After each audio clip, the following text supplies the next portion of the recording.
சாஃப்டான tea cake எப்படி செய்யுதுன்னு பார்க்கலாமா? இந்த மாதிரி ஒரு பவுலில் 3 எக் ஒயிட் அண்ட் யோக்கை செப்பரேட் பண்ணி வச்சுக்கோங்க. எக் ஒயிட்டை ஃபஸ்ட்டு ஸ்பீடில் பீட் பண்ணிகிட்டே இருந்தீங்கன்னா நுர மாதிரி வரும். அந்த ஸ்டேஜில் நம்ம எடுத்து வச்சிருக்க சுகரை 3 பேட்சஸாக ஆட் பண்ணிக்கோங்க.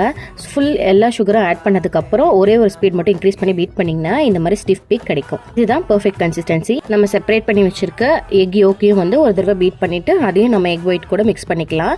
இது கூடவே வெனிலா எசன்ஸ், பைனாப்பிள் எசன்ஸ், அப்புறம் ட்ரை இன்கிரியன்ஸ், அப்புறம் மில்க், ஆயில், இது எல்லாத்தையுமே ஜென்டிலாக கட் அண்ட் ஃபோல்ட் மெத்தடில் மிக்ஸ் பண்ணி எடுத்து வச்சுக்கலாம். ஃபுல் எக்ஸ்ப்ளனேஷன் வீடியோ, லாங் வீடியோவை ஷேர் பண்ணியிருக்கேன் யூடியூப்பில். என்னோட சேனல் லிங்க் பயோவில் இருக்குது, அதையும் செக் பண்ணி பாருங்கள். நீங்கள் யூடியூப்லேருந்து இந்த வீடியோ பார்க்குறீங்க அப்படின்னா கீழே லிங்க் கொடுத்துருக்கேன். அண்ட் இந்த ரெசிபியோட மெஷர்மெண்ட்ஸ் எல்லாம் ஃபஸ்ட் கமெண்ட்டில் பின் பண்ணியிருக்கேன். இது எல்லாமே மிக்ஸ் ஆனதுக்கப்புறம் 7 இல்லைனா 8 இன்ச் டின்னில் இந்த பேட்டரை ஊற்றிட்டு ஏர் பபிள்ஸ்லாம் ரிமூவ் பண்ணிவிட்டு 180 டிகிரி 35 மினிட்ஸ்க்கு பேக் பண்ணி எடுத்திங்கன்னா பர்ஃபெக்டான டீ கேக் ரெடி ஆயிரும். கூல் டவுன் ஆனதுக்கப்புறம் சைட்ஸ் எல்லாம் கட் பண்ணிவிட்டு நமக்கு வேணுங்கிற பீஸ் போட்டுக்கலாம். நெக்ஸ்ட் வேறு ஒரு ரெசிபி வீடியோவில் பார்க்கலாம். பாய்.